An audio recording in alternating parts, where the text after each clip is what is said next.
Tonight, you step into a quiet world. Here, science does not shout. It listens. It begins not with answers, but with the soft unfolding of a question. You lie back, and your thoughts begin to wander. Across galaxies, through cells, into silence. Each chapter, a slow breath through the unknown dot. And if you feel at home in this quiet search, if this brings you peace or sparks something gentle inside, you're warmly invited to like this video, subscribe to the channel, and share it with someone else who dreams with questions. Now, let your body rest. Let your mind drift. And let the story begin. It begins quietly. Not with a flash of light or a burst of revelation, but with the soft weight of stillness. You lie there, eyes half closed, your body sinking into the dark comfort of the night. Somewhere beneath your breath, behind your thoughts, something waits. It is not an answer. It is not even the shape of one. It is a question unspoken, perhaps even unnoticed, but it stirs. It is the soft knock at the door of your mind. The gentle pull of something unknown, brushing against your awareness like wind over water. Science does not begin with certainty. It begins here, in this pause, in the open space between knowing and not knowing, in the strange comfort of admitting that you do not yet understand, and perhaps never fully will. You do not need to be a scientist to feel it. You felt it when you looked at the stars and wondered how far they go, when you asked why the sky changes color, or where thoughts come from.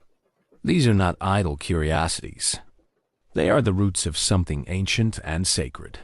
The need to ask. Your body relaxes deeper, each breath longer than the last. And still the question lingers, quiet and full of potential. You don't know its answer, not yet. But you sense that. Asking it matters. That is where science lives. Not in textbooks, not in laboratories, not only in machines or data or long equations.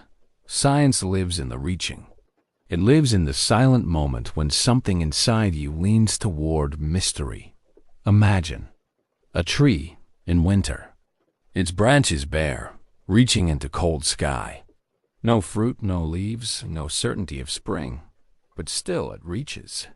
Because reaching is what it knows how to do. That is the shape of a question. Unanswered, but alive. Your mind, too, grows like this. Not in straight lines, but in spirals. Wondering is your native motion. Even now, even as you drift, you're wondering something, perhaps without even knowing it. Why is the world the way it is? Why do things fall down and not up? What came before everything else? Some questions are too large for the waking mind. But the dreaming mind understands. It does not rush toward answers. It floats within the question. That's what this chapter is for. A space for floating. A space for asking. And so, you drift a little deeper. Your body is warm. Your mind open. Like a night window. The stars of your thoughts begin to twinkle. Small lights. Possible paths. Somewhere, a voice inside you whispers not a truth, but a possibility. You start to remember that certainty is not the starting point of knowing. It is often the end. But the beginning is different. The beginning is softer, slower, more uncertain. It moves like fog over hills, like the sound of the ocean before you see the waves. This is why questions matter, because they soften the world. They make room. They say, here in this space, something might bloom. And even if no answer comes, not tonight, not ever, the act of asking has already changed you. It has carved a gentle path in the forest of your thoughts. A trail you might walk again, tomorrow or years from now. Science does not demand that. You be sure. It only asks that you stay curious, that you keep noticing, keep wondering. Keep being brave enough to not know. That courage, the courage to not know, is the beginning of every discovery. It is the breath before the first word, the stillness before the experiment begins. You may think that science is made of facts. But look again, more slowly. Beneath the facts, you will find questions. Every theory you've heard of, gravity, evolution, relativity, was once a question. A trembling thought in someone's quiet night. So tonight, let yourself become the question. You are not required to solve the whole of it, only to wonder. Gently, without urgency. Let your breath be the rhythm of inquiry. Inhale the unknown. Exhale the fear of needing to know everything. You are already participating in something vast. The long, winding search for meaning that is stretched across centuries, from cave fires to space telescopes, from stargazers to deep-sea divers, from mathematicians to dreamers like you. And none of them started with certainty. They all began with silence, a silence much like this one, the hush before the thought, the pause before the idea, the soft space where doubt is not danger, but possibility. Here, in this moment, you are not lost. You are wandering. And there is a difference. To wander is to explore without a map, to trust that the world will unfold as you move forward, to allow the mystery to lead. Instead of being solved, you are allowed to not know. You are allowed to rest inside that not knowing. Let the edges blur now. Let the world become soft around you. Let the answers wait. Tonight, the question is enough. And in that question, you are already home. Somewhere beyond this calm, your mind will soon begin to stir again, reaching for something more, for a reason, for a need, for the beautiful human. Hunger to understand what draws you toward knowledge in the first place. What is that need to know? And why does it feel so much like longing? Your mind was made to wander toward the unknown. Even now, as you rest in the soft stillness of evening, it stirs. A quiet flicker behind your eyes, a current beneath your thoughts. Not anxious, not hurried, just gently curious. Like a hand reaching toward the surface of a pool, not to catch it, but to feel the ripple.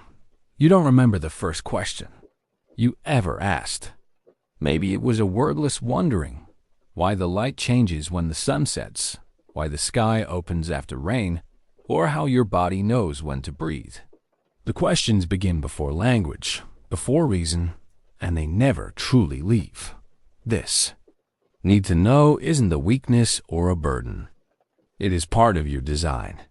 Not to control the world, but to belong to it, to reach toward it, softly, endlessly. You are not separate from the universe you study. You are a question it is asking itself. Think of a vine growing toward the light. It does not know where the light comes from, nor whether it will ever reach it. Still, it grows. Still, it turns its face upward. That is your mind bending toward understanding. Even in darkness. Science, at its heart, is a form of listening. Listening not only with your ears, but with your patience, with your doubt, with the part of you willing to say, I don't know, but I'd like to. You might think that scientists are driven by answers, but it is the questions that truly sustain them. Each answer is only a temporary shore. What lies beyond it is always another ocean.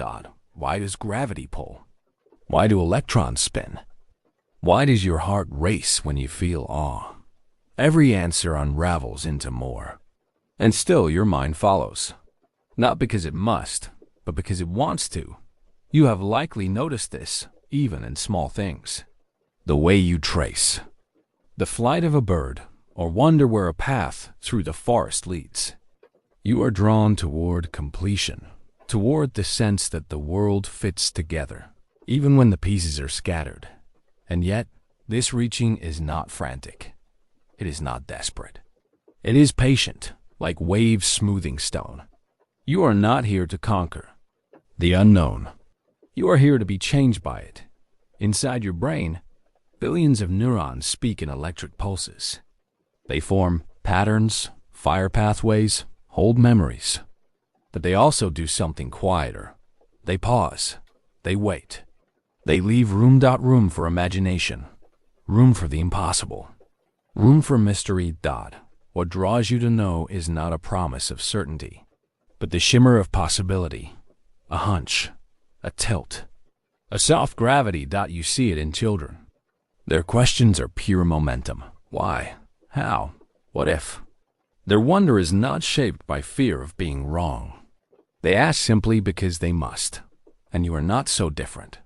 That child still lives within you, curled quietly inside your questions. You feel it when you read, when you watch the sky, when you hear a story that leaves something unfinished. In every field of science, the need to know is what opens doors. It's what led humans to split the atom, to peer into galaxies, to map the curves of space-time, to listen for echoes of the Big Bang. And yet, those same scientists lie awake at night, not with answers, but with the beauty of the questions they still carry. The desire to understand is not about arrival. It's about movement. Like walking a path, not because of where it ends, but because of how it feels to walk it. Even here, in this quiet moment before sleep, your mind is gently stepping, turning over a thought, floating an idea. Not grasping, just holding, lightly. Sometimes, it's enough just to ask, to let the question echo, to feel the resonance of wonder humming in your chest. The world does not hide its mysteries out of cruelty. It offers them slowly, as a gift, like light through trees, like the tide returning to the shore. You are not meant to know everything all at once. You are meant to notice. You are built for awe, not just because awe feels good, but because it opens you. It makes space where understanding can settle, not with force, but with grace. The need to know is not always comfortable. Sometimes it leaves you restless. But even in that restlessness, there is beauty. There is life. To seek is to be alive. To ask is to admit that something matters. To not know is to stand honestly before the world, barefoot, open-hearted, and awake. And in this way, knowledge becomes less about facts and more about relationship. You and the world, leaning toward each other, like dancers in slow orbit. So tonight, as you drift deeper, know that the need to know is not something to solve. It is something to treasure, a quiet longing that keeps the stars company. And in the stillness of your wondering, you might begin to feel something else, a gentle weight, a quiet presence, the feeling that what you think you know may not be as certain as it seems. What if certainty is only a shape you draw in soft sand, and the tide is always coming? Certainty feels like a stone beneath your feet. It steadies you, gives you something solid to stand on. A fact, a rule, a law of nature. These things feel safe. You build your world upon them, trusting that they will not move. But time moves, and even stones wear down. You may not notice at first. Certainty wears the face of truth, calm, composed, confident. It speaks softly, with the voice of things that sound settled. The sun rises in the east. Water freezes at 0 degrees. Gravity pulls. These are the phrases you carry without question. They are the lullabies of knowing. But if you look just a little closer, you'll see something curious. In their stillness, a tremble, a breath. Because even the things you feel sure about have changed before, and will change again. In ancient times, people knew, truly knew, that Earth was the center of the cosmos. The stars spun around it. The heavens moved in perfect circles. This was not a guess. It was knowledge, supported by careful observation. It explained what they saw. It felt complete, until it didn't. A single shift, a quiet calculation, and suddenly the center moved. Earth no longer stood still. It turned. The stars were not circling you. You were circling them. Certainty slipped, like a curtain quietly drawn back. And what was revealed was not chaos, but a deeper order, a wider truth. This is the nature of certainty. It calms the mind, but only for a while. It says, here is something you can trust. And often you can. but not forever, because science is not the keeper of permanent truths. It is the seeker of better ones. It moves like a river, clear in some places, cloudy in others, always flowing, always reshaping its banks. What you know today is shaped by what you can see, what you can test, what you can agree upon. But vision deepens, tools sharpen, minds shift, and with them, so does certainty. Think of how light was once thought to be only a wave, and then only a particle. And then, somehow, both think of how time was believed to be steady, like a drumbeat. And then, Einstein showed that time can bend and stretch, depending on how fast you move, or how close you stand to gravity. Each time, certainty gave way, not to confusion, but to wonder, not to failure, but to growth. This is not a flaw in science. It is its deepest strength. Certainty is not the goal. Understanding is. And understanding is a living thing. You feel this in your own mind, too. What you believe today may not be what you believed 5 years ago or yesterday. And that change doesn't make you weaker. It means you're alive, a mind in motion, a question still unfolding. Certainty often feels like rest, but sometimes it is simply a pause in the longer journey of discovery, a place to breathe, a moment to gather your thoughts before the next unfolding begins. Even laws, those most trusted structures of science, are not fixed forever. They hold true within certain conditions, under certain lights. But go far enough, deep enough, high enough, and the rules may twist, not break. Twist. They reveal their edges, their assumptions, their hidden simplicity. They were true, but only within the boundaries you once knew, like a map that fits the land you've explored, but not yet the parts you haven't walked. And so, science redraws its maps. It updates its models, not because it was wrong, but because it was willing to change. There's a quiet courage in that, to let go of what you once held as true and reach for something less certain, but more complete. You can feel that same courage in yourself. When you revise a thought, when you say, I don't know anymore, or I used to think, that is not weakness. It is the sign of a mind that listens. Certainty is not the opposite of doubt. It is one of its forms. A mask, perhaps, one that protects you for a time, but must eventually be removed. When you sleep, your brain rehearses what it knows. It stores, strengthens, sifts, but it also lets go. It forgets. It rearranges. It plays with reality, allowing strange combinations, so that new ideas can form. Even in dreams, the mind learns to question itself. You are not here to cling tightly to what is already known. You are here to soften, to open, to hold what you know gently, like something borrowed, not owned. And in that gentleness, in that humility, you begin to glimpse something richer than certainty, a deeper kind of knowing that stays curious. How? Still is still when time keeps moving? How firm is the ground when the planet spins beneath your feet? Even now, as you drift towards sleep, a question curls beside you. If what you know can shift and soften, then what counts is knowing. How do you trust a fact when even the facts can change? Facts feel solid in your hands until they shift.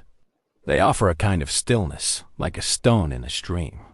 You pick them up, feel their weight, trust that they are what they seem to be. But even stones change, smoothed by water, cracked by time, weathered by winds you do not see until long after they've passed. A fact is supposed to be something you can trust, something that stays the same no matter who looks at it. The Earth orbits the sun. Water is made of hydrogen and oxygen. Your body is built of cells, and no cells are made of atoms. These are the things you are taught to believe without blinking, and often they hold true. Often they stay firm under your feet. But history whispers a different story if you listen closely. A story not of error, but of evolution. not of deception, but of discovery. You walk through a world layered with once facts, truths that once stood like mountains, now weathered into gentle hills. Once, it was a fact that the universe was eternal and unchanging.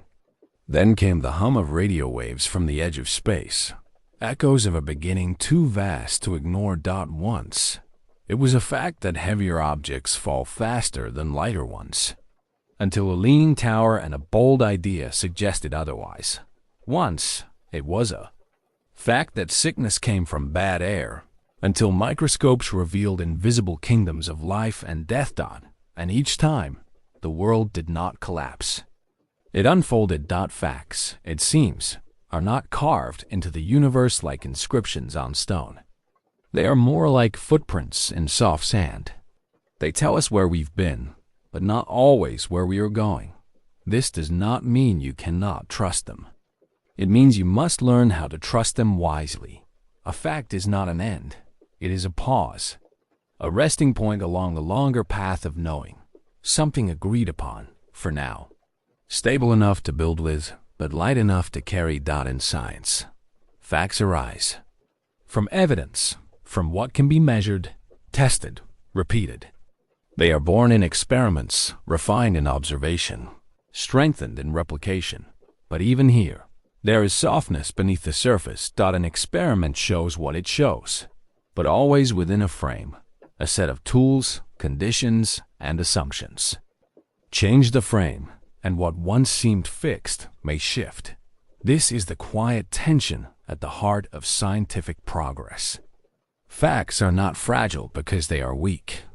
They are fragile because they must remain open to revision, because that openness is what makes them useful. You do not want a science that never changes its mind. You want a science that listens, that adapts, that moves with the world as the world reveals more of itself. Think of facts like stars in the night sky. From your place on Earth, they appear steady, eternal. But stars are not fixed. They move. They change. Some have already died, their light still crossing space to reach you. Facts, too, have a lifespan. Some burn brightly and fade. Some are replaced. Others remain, but always with the awareness that new light might show them differently. In your own life, you've experienced this. You've learned things you once thought you knew for sure, only to see them tilt, shift, soften. You've felt that uneasy flutter when a truth becomes less certain. And yet, that softening is where growth begins. To hold a fact gently is to stay awake. To know that what you know might someday become something else. Not wrong, but incomplete. This is how knowledge deepens. Not by locking down the truth, but by letting it breathe. Even the most precise measurements carry uncertainty. Every number in science is wrapped in a range, a whisper of humility beside every claim. This is not weakness. It is care. A way of saying, this is what we see. This is what we know. For now. Facts do not have to last forever to matter. They guide decisions, build bridges, heal bodies, send rockets to space. They change lives. Even as they themselves change, you can rest inside them, as long as you do not cling too tightly. Let them be what they are, markers along a moving path. Not the ground itself, but the stones that help you cross the river. Science teaches you how to live in that space. To balance confidence with curiosity, clarity with caution. It teaches you to ask, what do we know? How do we know it?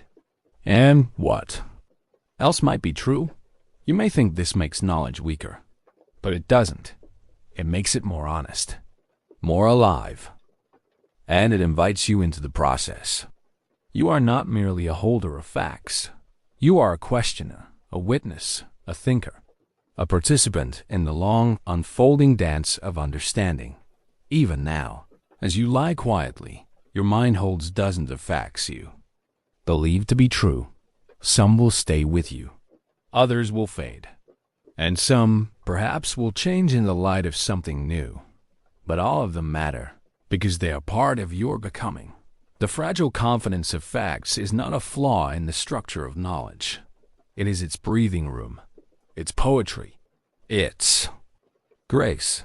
You do not need to fear their changing. You only need to stay open. And as you drift a little deeper, one more thought stirs beside you.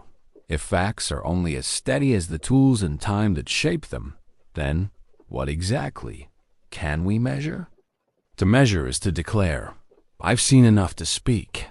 It is a quiet act of confidence, drawing a line, counting a pulse, timing a fall. You take the immeasurable vastness of the world and place a small, steady ruler against it. Measurement feels like order, like hands reaching through the fog and finding something to hold. Time becomes seconds, mass becomes grams, light becomes wavelengths, the chaotic becomes countable. It is how you know a heart is beating too fast, how far the moon is from the sea, how much energy sleeps in a silent atom. But even as you measure, something in you senses the limits. You can measure the height of a mountain, but not how it feels to stand atop it. You can time the pause between breaths, but not the meaning hidden inside the breath itself. There is a tension here between what can be held in numbers and what can only be touched by awareness. Still, the attempt matters. From the earliest days, you've used marks and strings and shadows to make sense of the world. A sundial turns sunlight into time. A balance scale turns invisible weight into something known. Thermometers turn invisible motion into readable degrees. Each tool a translator, carrying truth from the unknown into the known, from mystery into mathematics. Measurement is a way of saying, I see you, even if only partly. You know that. Light moves at 299,792 kilometers per second. You know that a hydrogen atom weighs just over 1 atomic unit. You know the age of the Earth. Give or take a few million years. These numbers have power. They help you build bridges, cure diseases, launch satellites. They give shape to what would otherwise be formless. But they do not capture everything. No ruler touches the whole sky. No clock can measure the slowness of waiting. No scale weighs the ache of memory.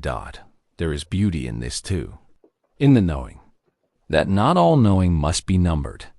In the truth that some truths will always stay just outside the reach of instruments.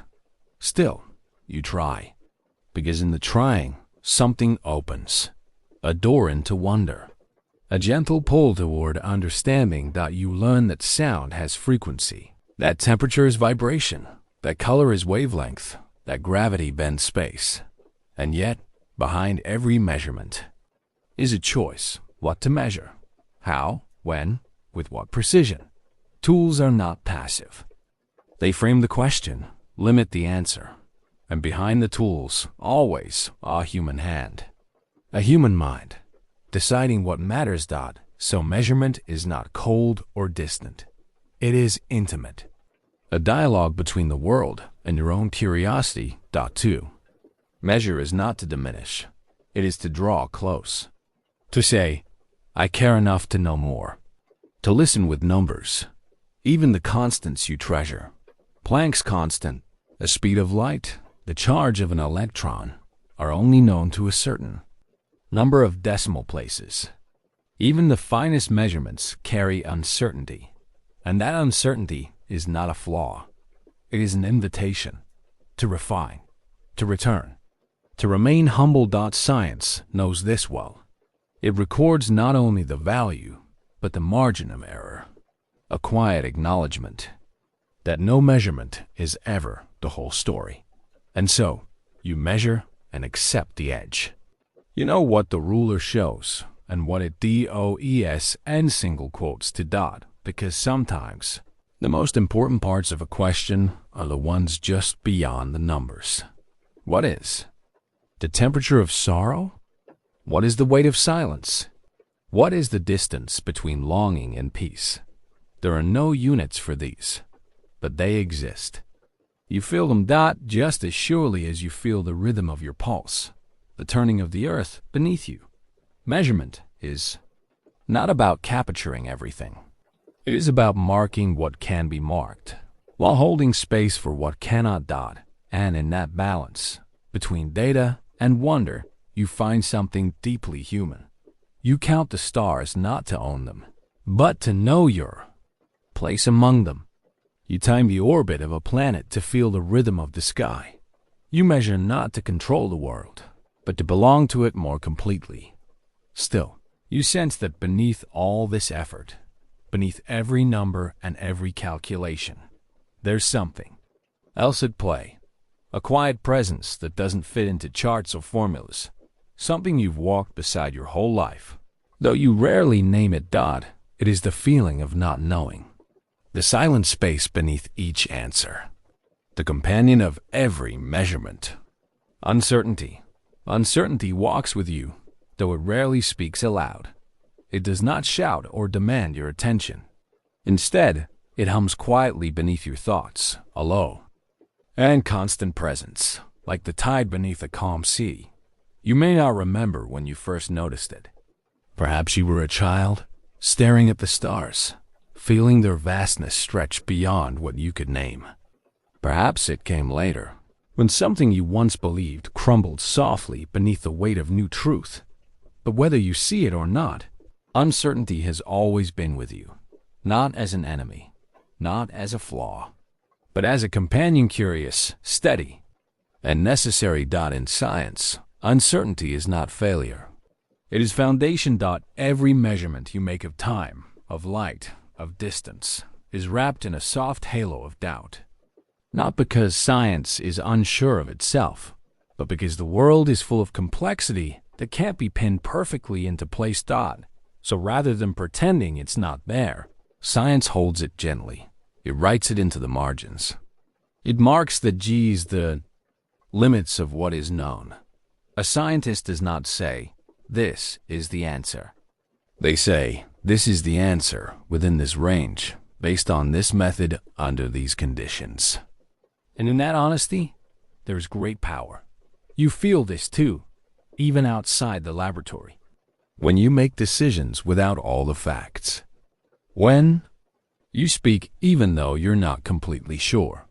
When you love, despite not knowing what will come. To be alive is to live with uncertainty.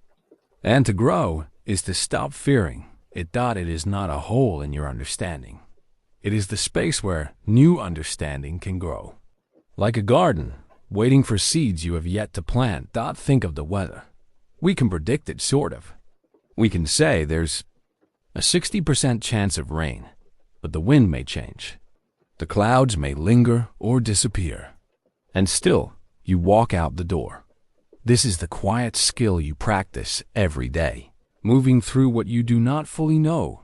It takes courage to admit what you don't know. And it takes wisdom to carry that doubt with calm. Science thrives on that kind of courage. Galileo did not know if the moons he saw around Jupiter would rewrite the rules of the cosmos. Marie Curie could not be sure if the strange glowing materials she studied would unlock something new or something dangerous. Einstein, sketching space and time in his notebooks, was uncertain whether the universe would agree, but they asked anyway. They explored anyway.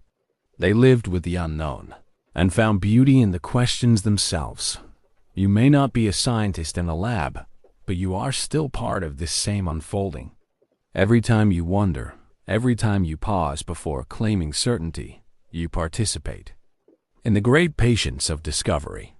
Uncertainty is your old companion, the quiet hand that guides you toward deeper truths. It keeps you awake. It keeps you honest. It reminds you that the world is not finished, that your understanding of it is still in motion. And isn't that a kind of comfort? To know that you do not need all the answers to begin, to trust that walking the path is enough. Even if you don't know exactly where it leads, you've felt this before, when you've stepped into the dark and found your footing anyway. When you've trusted someone, not because you knew, but because you hoped. That, too, is science.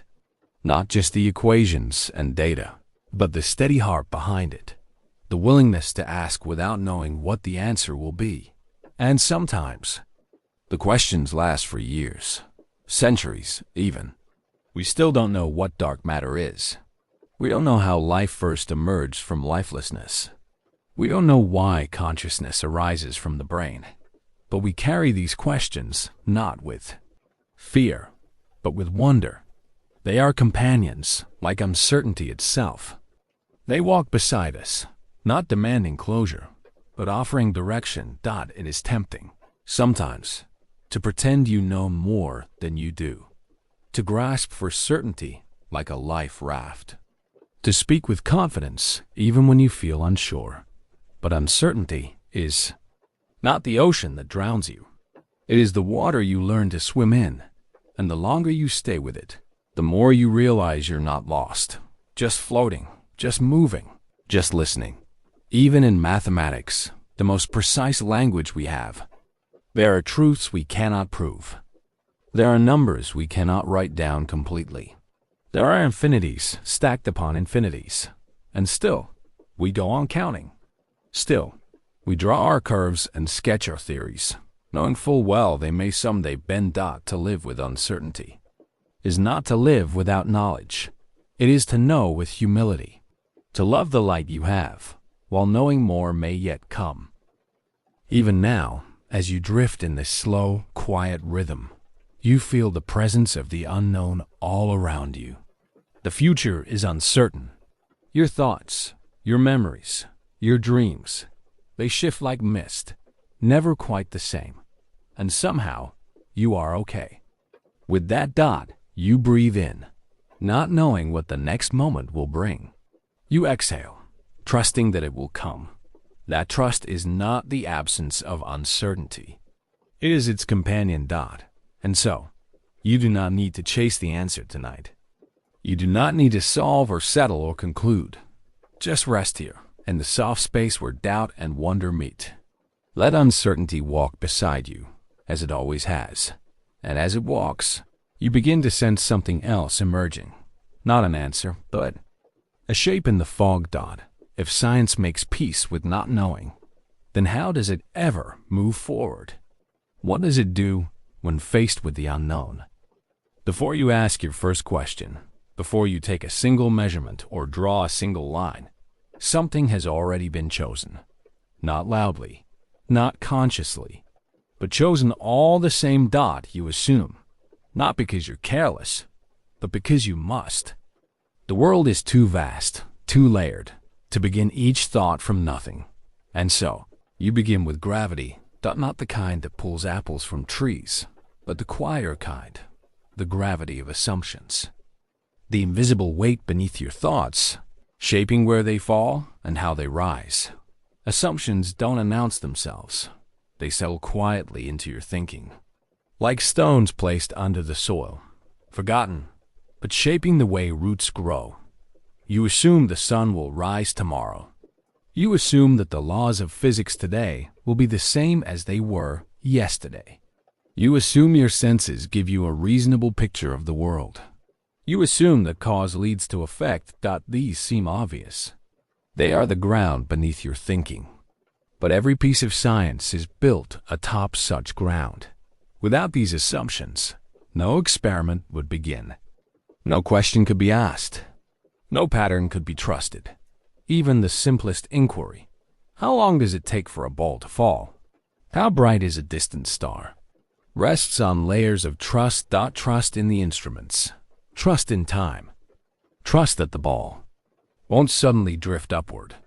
Trust that light travels in straight lines. And these aren't foolish beliefs. They're necessary.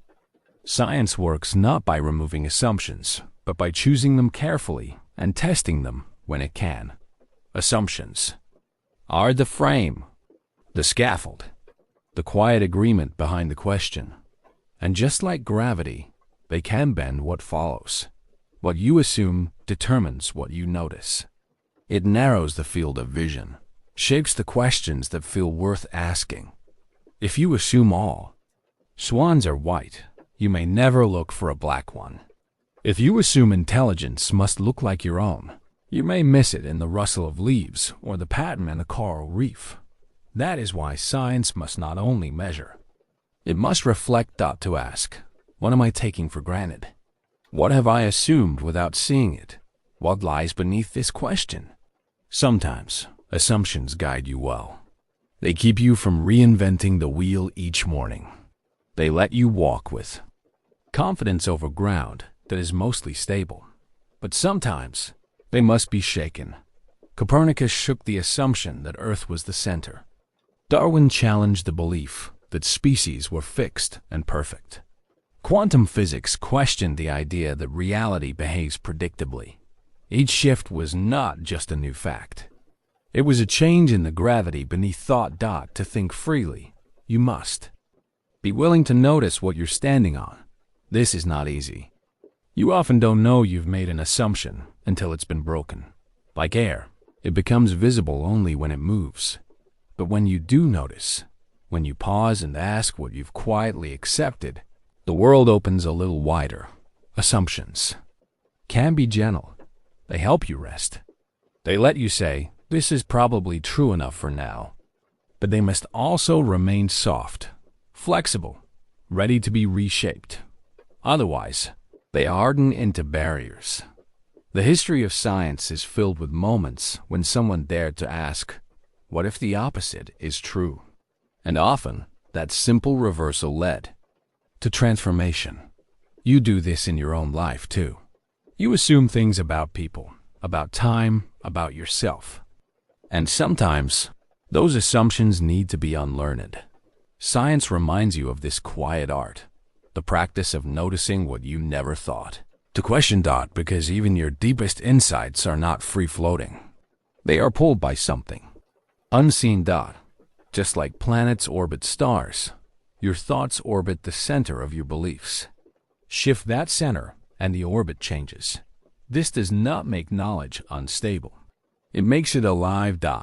It reminds you that to know something is not to trap it, but to stay in relationship with it. To keep looking, to keep listening, to keep asking, what am I standing on? There's no shame in having assumptions. We all do. They are the gravity that lets thought have form. But there is wisdom in checking them, in knowing that even the firmest ground might someday turn soft. As you breathe gently now, your mind may drift through some of its quiet beliefs, those silent agreements you didn't know you made. And maybe, for a moment, you let them float, just to see how your thoughts move without them. Maybe you find, beneath it all, not emptiness, but a new kind of space. And in that space, a new kind of question begins to form. If assumptions shape what you see, then what allows you to see them at all? Not every question is a doorway. Some are walls. But the right question, the kind that leans gently into the unknown, opens like morning, light through fog. You've asked questions all your life. Some rise naturally. Why is the sky blue? Where do dreams come from? Others come quietly. Am I the only one who feels this way? Does anything go on forever? But beneath all the asking, you begin to sense something deeper. A question is not just a tool.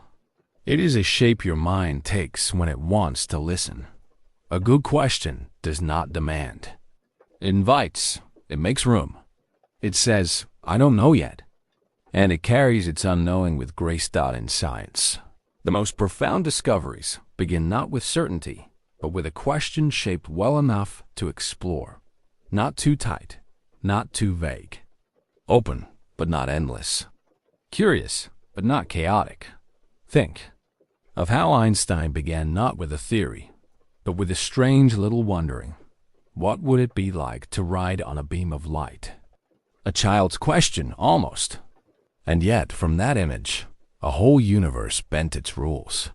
The shape of a good question is like the shape of an open hand. Not grasping, just receiving. Just holding space for something to arrive.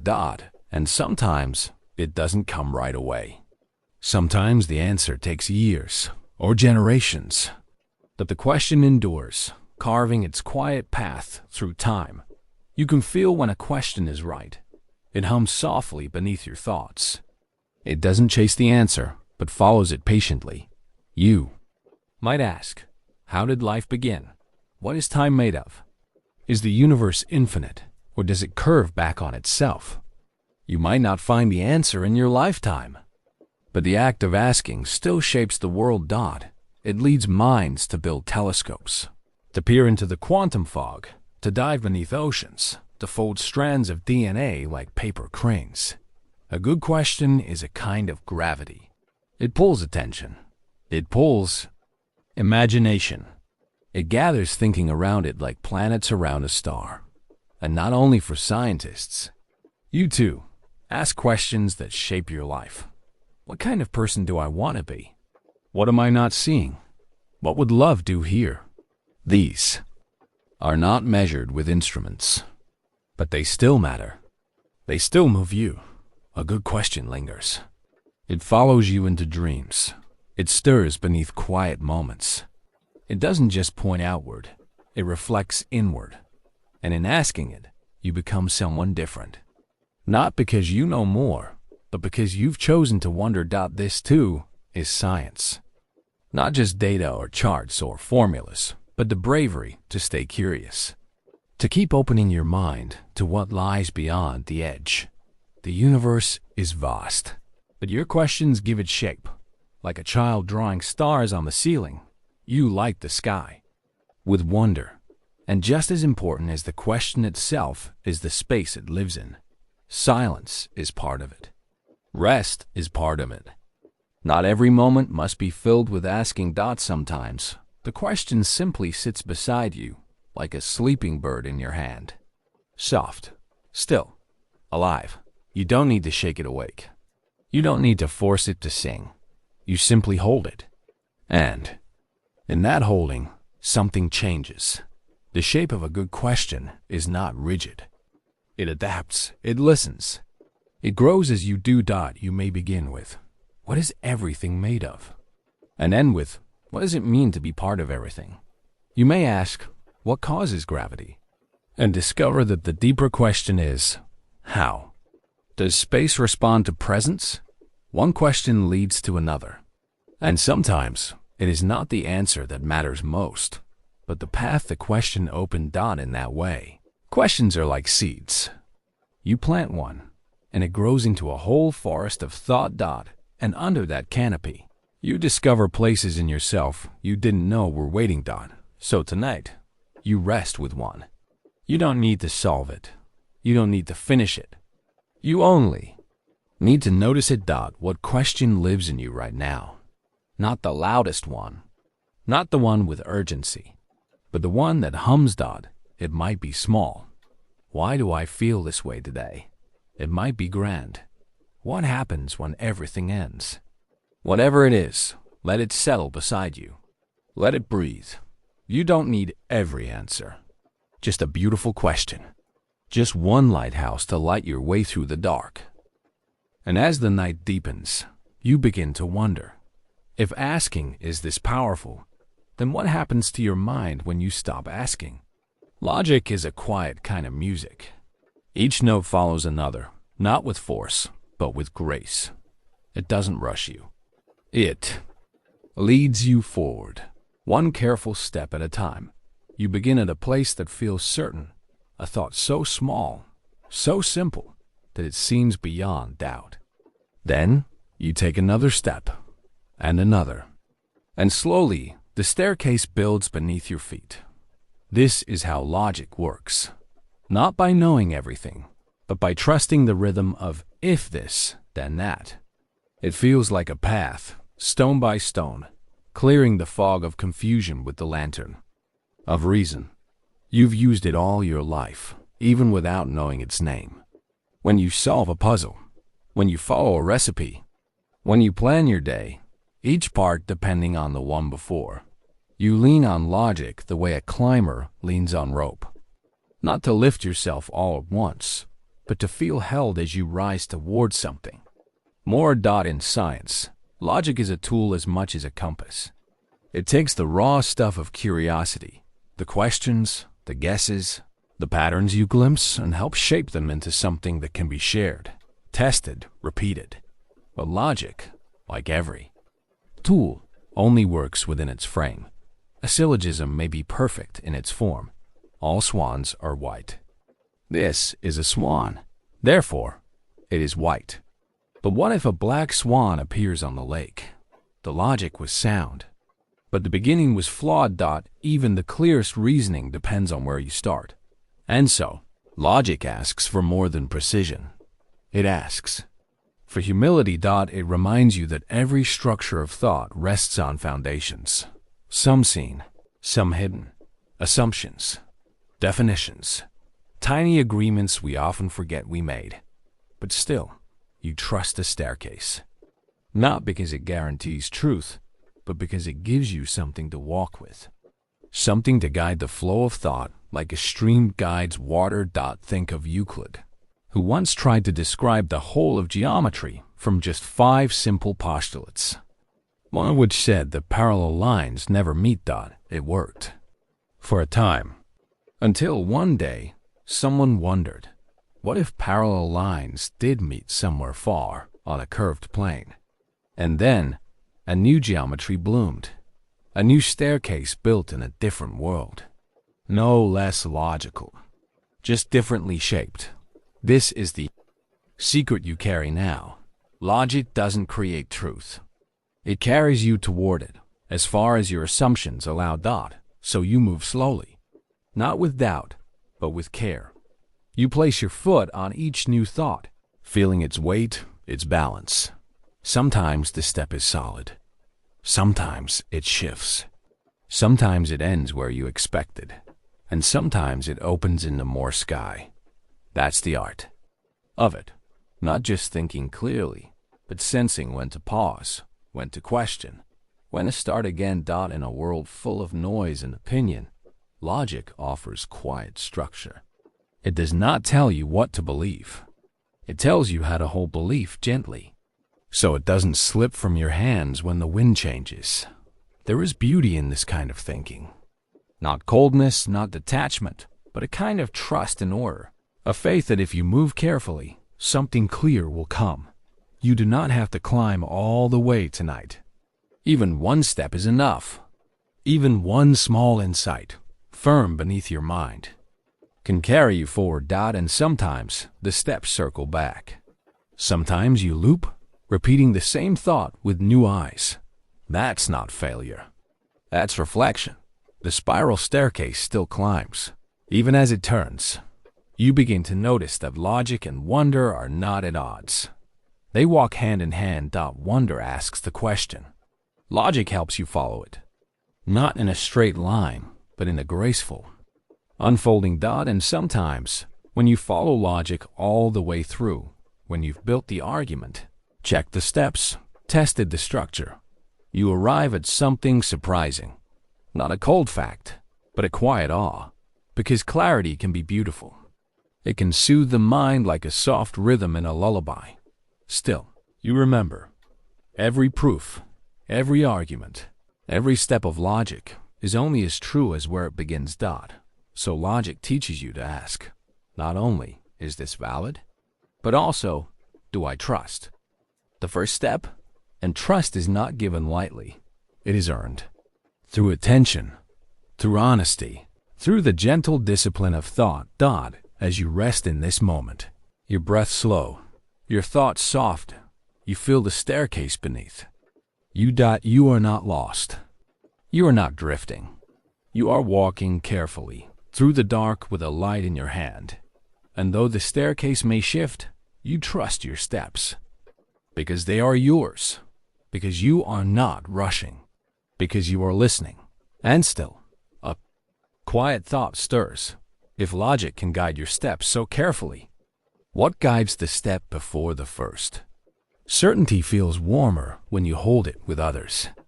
Not because it becomes more true, but because it becomes more human. You feel steadier in a crowd that shares your direction. In the quiet of your own thoughts, you may wonder, can something feel right simply because many believe it? Science, though devoted to truth, does not begin in solitude. It begins in community. Look around any laboratory, and you will not see a single pair of hands.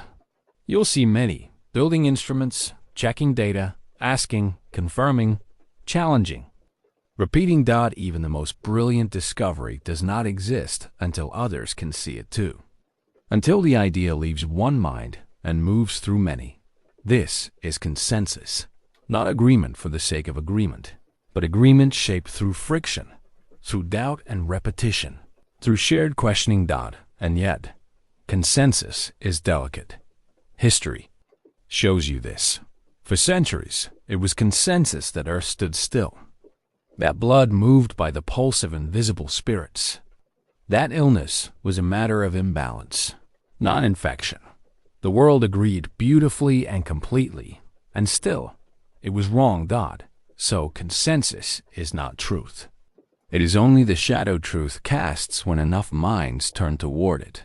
Science moves by consensus. But it does not stop there. Agreement is a pause, not an ending. A shared breath before the next step. You live this too. You seek agreement in your daily life. You feel calmer when someone says, "Yes, I see it too." You trust more easily when others trust alongside you. But science, though shaped by community, never rests in popularity. It invites agreement, but demands evidence. It gathers voices, but listens most to the questions that remain. Consensus, in its best form, is not the silencing of disagreement, but the holding of many minds in conversation, the peer review of ideas, the challenge of replication, the willingness to revise. Even when most agree, science asks, what if we're still missing something? You may feel this tension, the warmth of belonging and the pull of doubt. Both matter. Consensus allows progress. Without it, discoveries would drift, never settling into shared use, never shaping the world beyond one mind. Imagine a vaccine, a theory of gravity, a climate model, unshared, untested, unbelieved. Consensus turns individual insight into collective action. Still, a gentle caution rises. Beware when agreement becomes comfort, when dissent is not welcomed, when questioning feels like betrayal. Science must remain porous, able to let in the new, able to hold the strange without immediately smoothing it down. And so you see, consensus is not the fire. It is the flame's reflection, dancing on the walls of many minds. When many agree, we gain the power to build, to teach, to apply, to send. Satellites spinning through the sky and medicines humming through the bloodstream. But when one disagrees clearly, bravely, carefully, we gain the power to grow. Einstein disagreed with Newton. Rachel Carson disagreed with chemical companies. Chen-Xing Wu disagreed with symmetry in physics, and the world reshaped itself in the echo.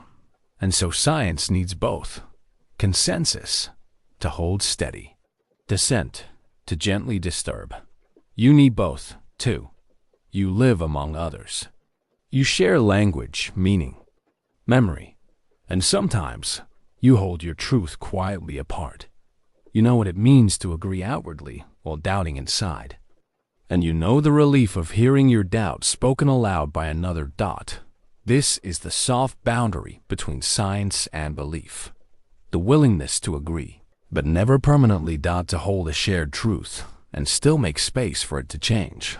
And so, consensus becomes not the final word, but a meeting point, like stars aligning briefly before drifting again into their separate orbits. You rest in that alignment, knowing it may pass.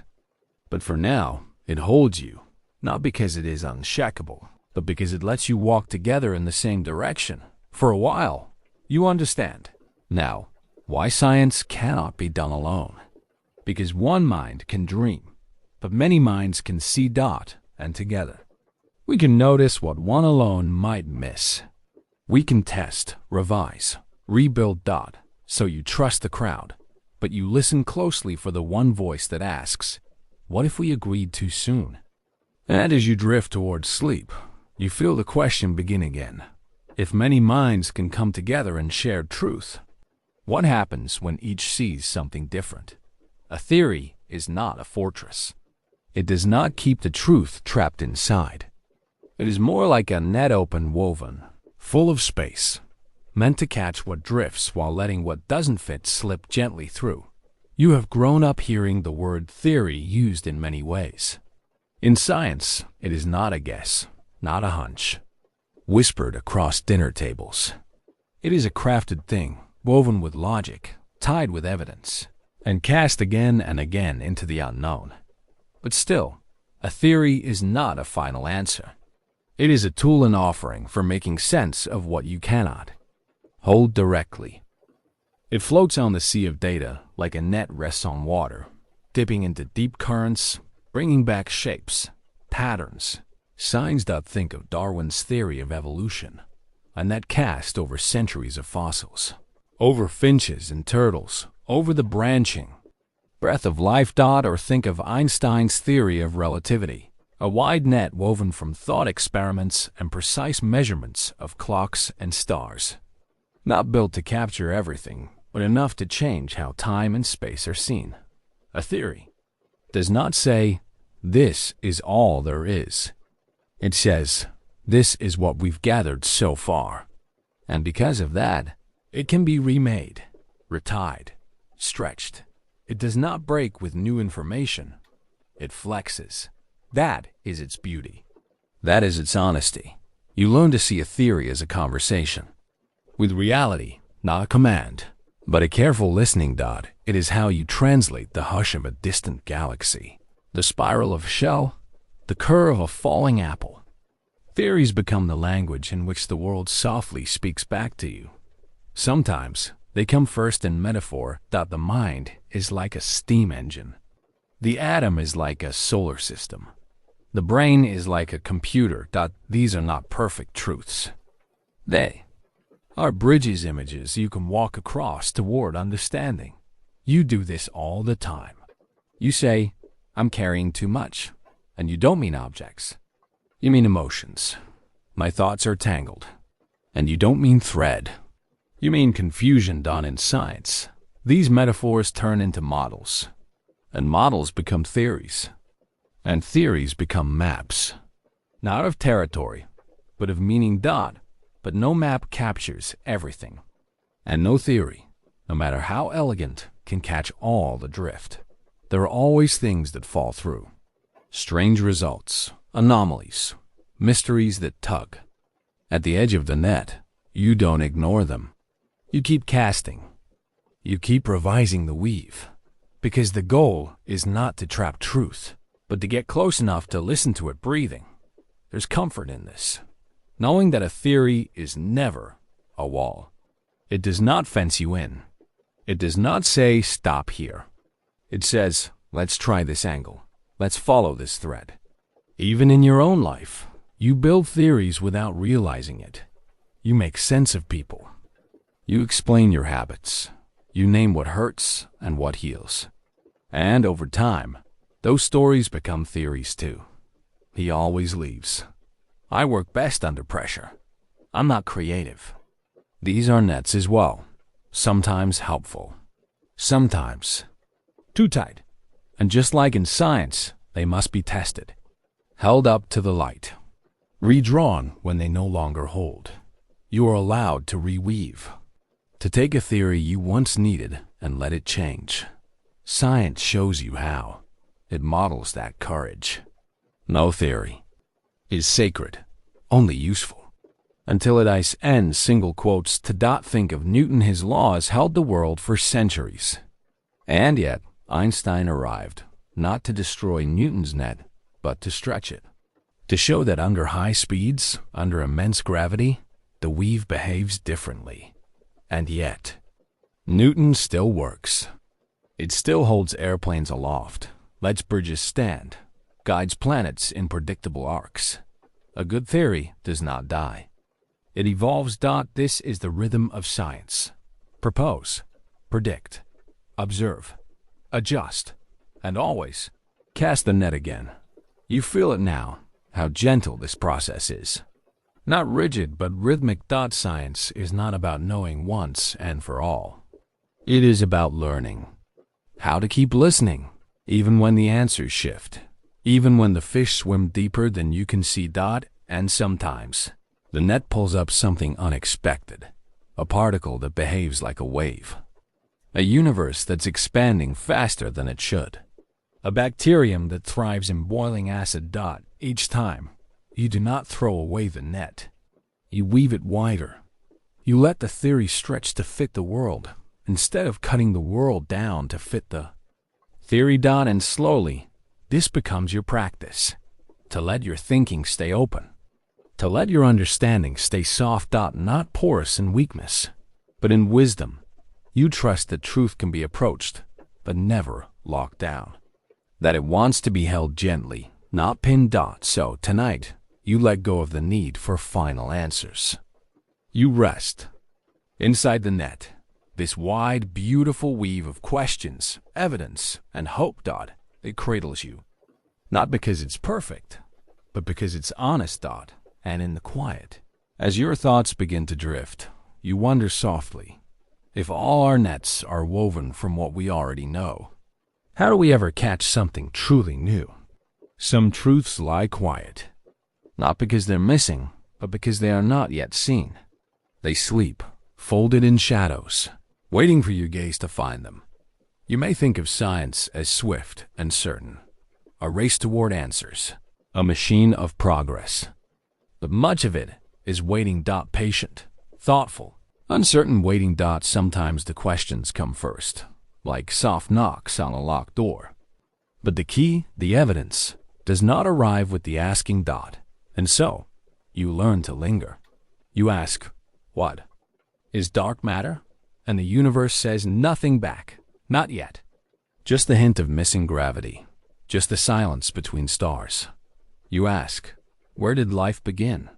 And the earth keeps her secrets pressed deep in stone, older than memory. Not everything is ready to speak. And not every truth can be rushed. So science learns to wait, to listen without answers, to observe without reward. To prepare the instruments long before the signals arrive, like the first radio telescopes that scanned the sky, not knowing if anything would whisper back, like the paleontologist who brushes dust from bones that waited 60 million years for sunlight. Evidence does not always glow. Sometimes it hums low, beneath noise, beneath belief. Sometimes it is buried in clutter. Other times it flashes past, so quick, so faint, you only see it later. In the margins of a chart you almost didn't reread. The truth isn't always loud. And your own mind knows this too. How many things do you learn not in the moment, but after? When the conversation is over, when the day is done, when the mind softens enough for clarity to surface.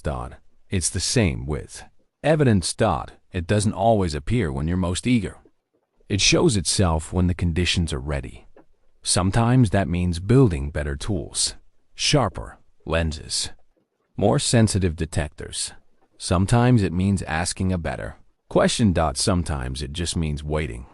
And there is a kind of discipline in that, a gentleness you don't always associate with science. But it is there. The gentleness of not forcing an answer. The grace of letting the unknown stay unknown until it is ready.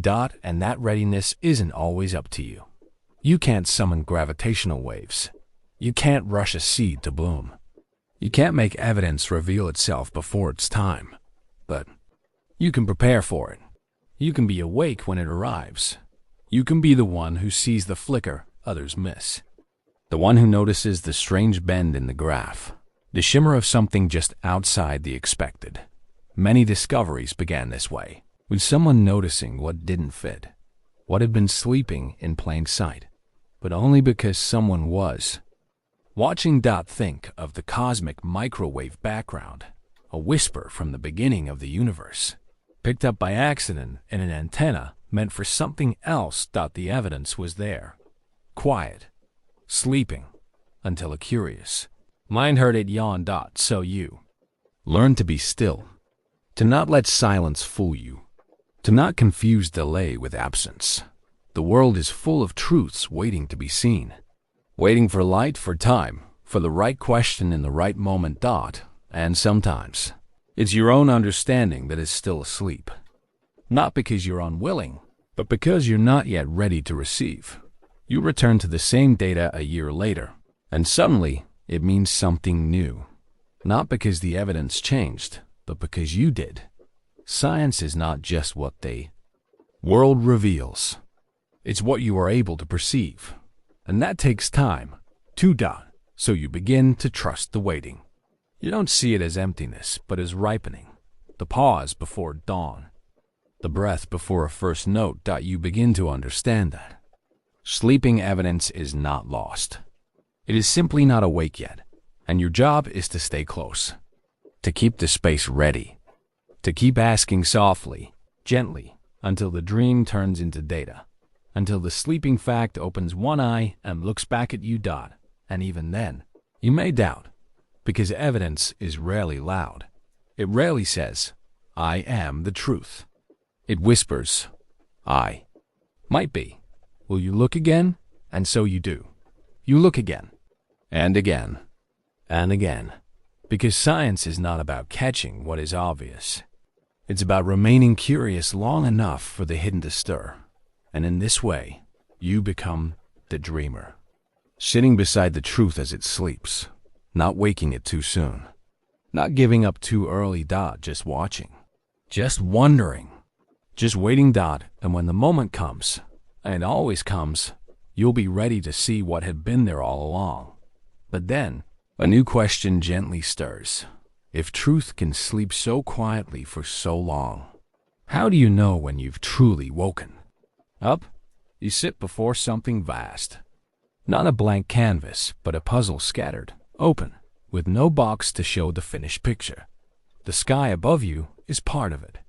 So is the breath in your chest and the strange hum of particles beneath the silence of matter. All of it is connected. But you don't know how, not fully. Not yet. This is science. An ever-growing puzzle where the image is incomplete and the edges are missing. Each discovery adds a piece. Each experiment clicks something into place. And still, the full picture refuses to appear. You may place one piece, a planet orbiting a star, and think you know the frame. But then another appears, a wobble in gravity, a black hole bending. Light, and suddenly, the frame dissolves. The puzzle shifts.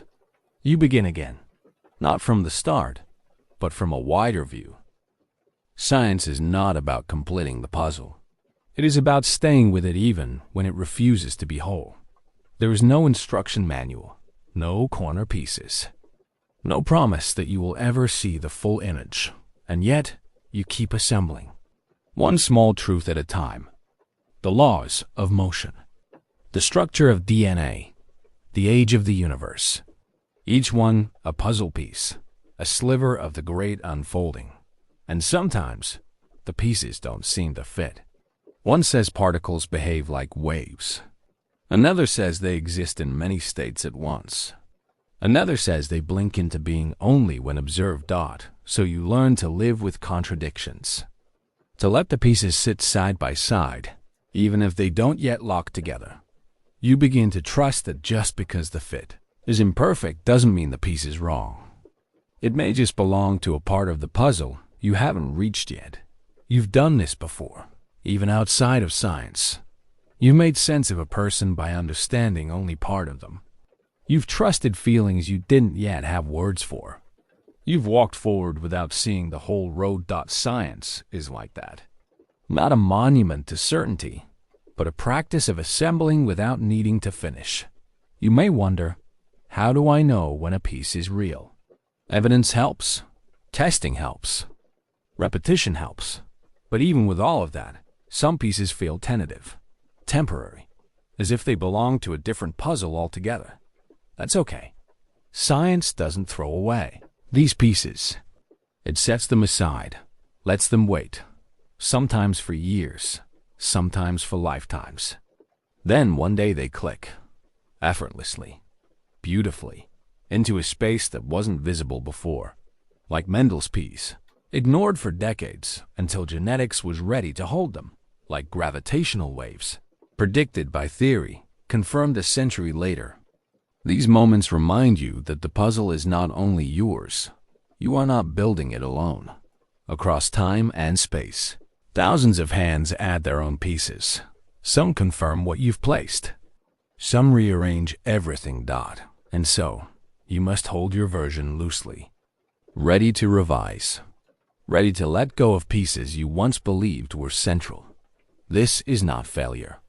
This is grace. To undo with clarity, to remake with joy that you learn not to fear the missing parts, not to rush toward completion, but to wonder what kind of puzzle never finishes, what kind of truth always expands.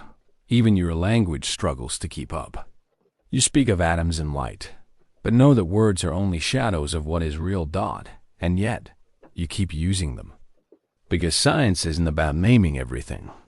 It's about noticing. It's about shaping your attention until the unknown becomes just a little more familiar.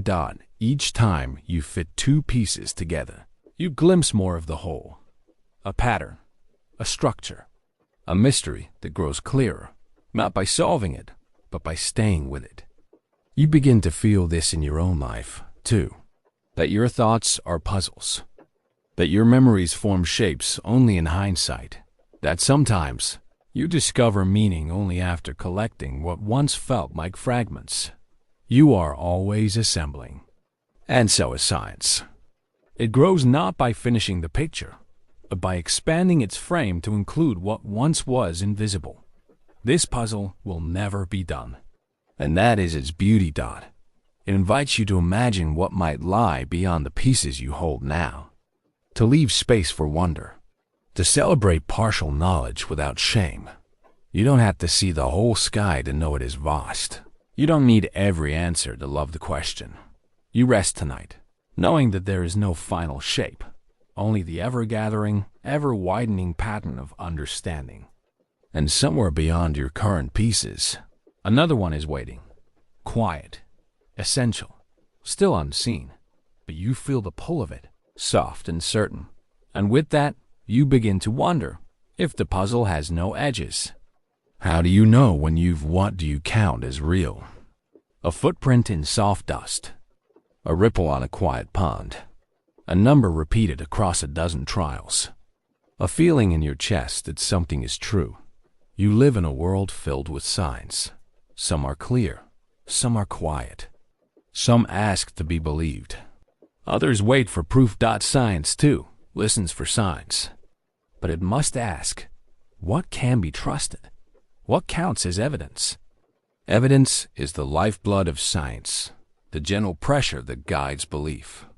Not by shouting, but by returning again and again.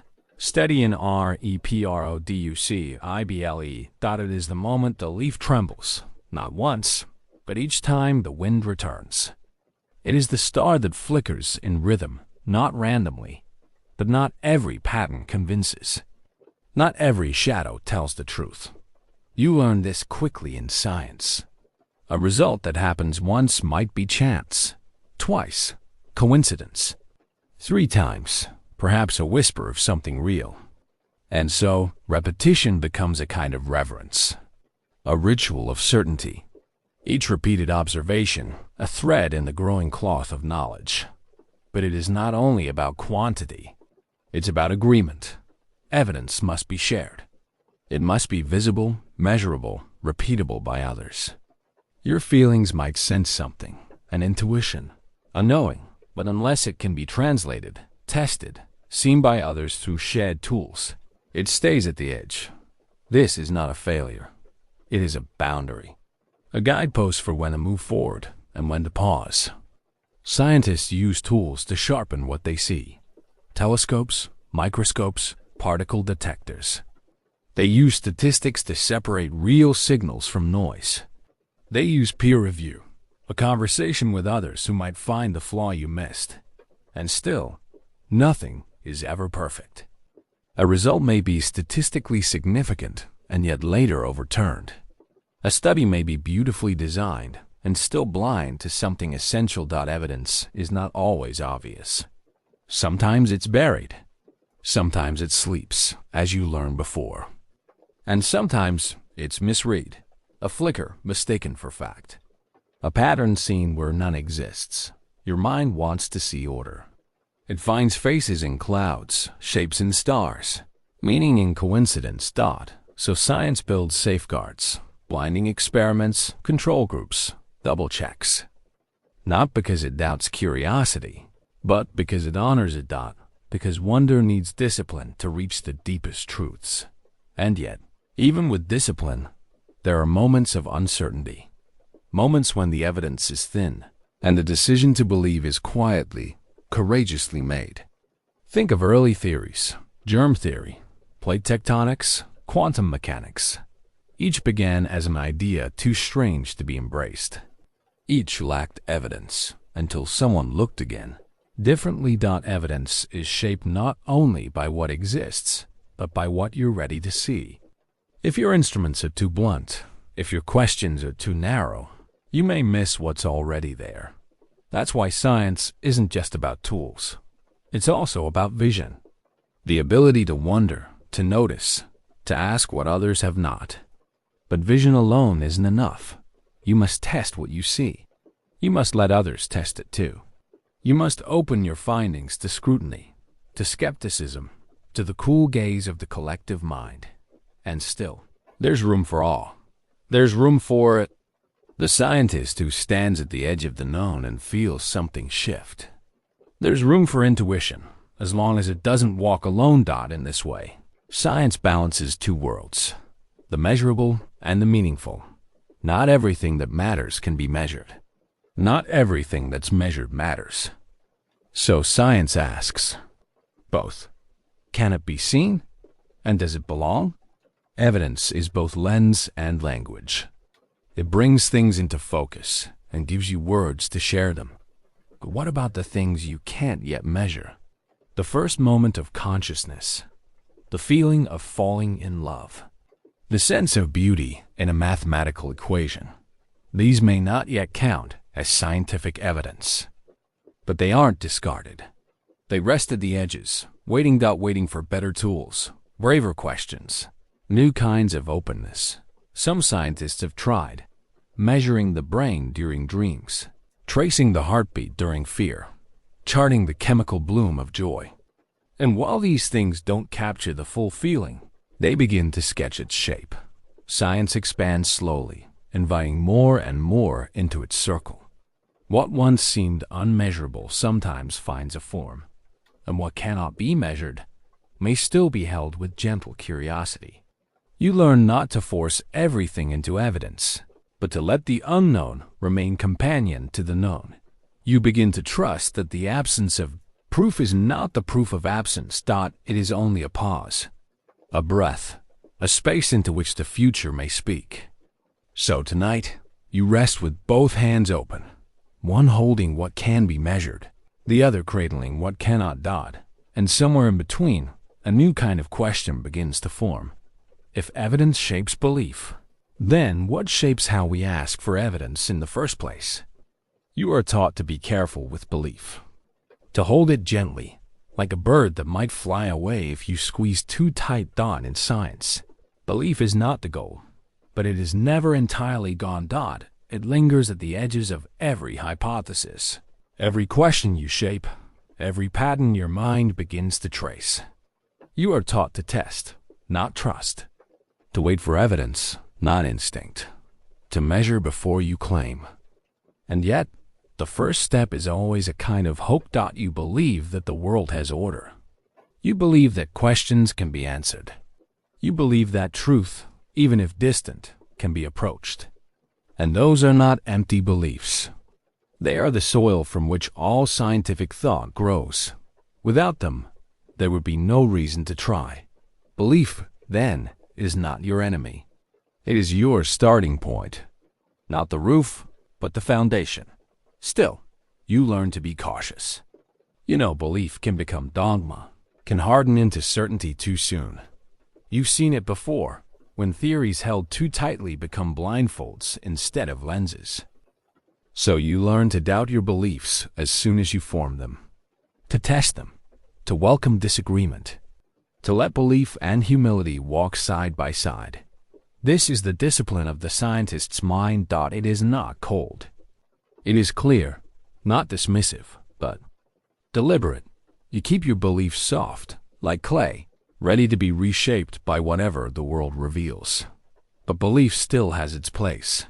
You believe a method will work before you test it. You believe a phenomenon can be understood before it is fully seen. You believe your tools, your mind, your curiosity can bring light into places still dark. This belief is quiet. It doesn't shout. It doesn't insist. It simply leans forward. It waits patiently with you in the lab, in the data, in the long space between questions and answers. Sometimes it shows up in the stories scientists tell themselves, narratives that shape the search. The elegant symmetry of particles, the beauty of a mathematical proof, the belief that nature prefers simplicity, even if she hides it. These are not conclusions. They are intuitions. They guide the questions you ask. They color the hypotheses you test.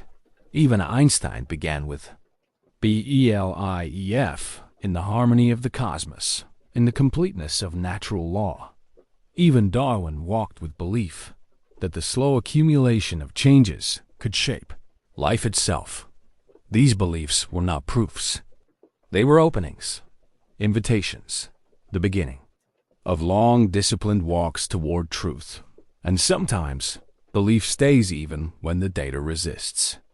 Sometimes the idea comes too early, and the world is not yet ready to confirm it. So you wait, and you trust that belief can survive the waiting without becoming rigid. It's a delicate balance.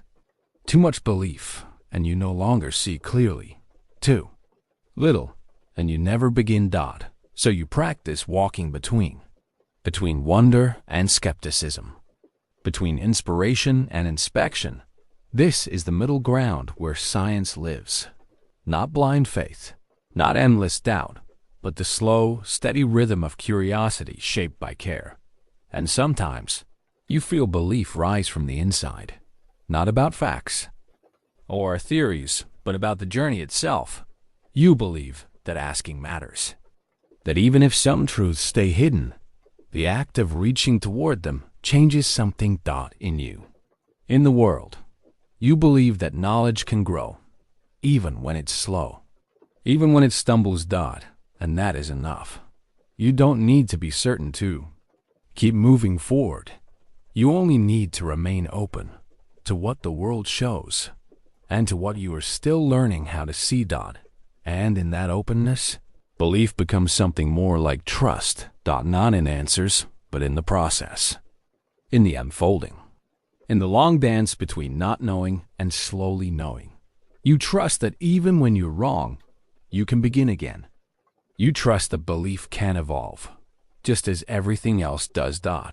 And so, tonight, you rest inside that quiet space where belief is not a declaration, but a posture, not a conclusion, but a readiness, a willingness to say, I do not know, but I believe it is worth finding out. And gently, this question floats toward you like a leaf. If belief can help shape the questions, then what shapes the questions before belief even begins? There is a moment, just before sleep, when your thoughts loosen and what you know begins to drift. It is there that uncertainty breathes, not with threat, but with gentleness. You live most of your life in the light of what you know. Facts lined up like stepping stones, each one helping you move forward. But there are also places where the stones end, and the path dissolves into mist. These are the places science reaches toward, not with fear, but with curiosity, not with full answers, but with the mirror of a deeper question. You peer into this mirror now. It is not smooth. It fogs with your breath. It reflects not just your face, but your limits. Uncertainty, you realize, is not a failure to know. It is the beginning of knowing. It shows you the outline of what you haven't yet seen. like moonlight outlining a hill, not lighting the whole shape, but suggesting that more lies ahead. In science, uncertainty is not erased. It is measured, held, even named. You hear it in the language: margins of error, confidence intervals, standard deviations, each one a quiet bow to the unknown. Every time a scientist makes a claim, they also whisper what they do not know. They give the result and the uncertainty. This is not weakness. This is honesty. This is strength.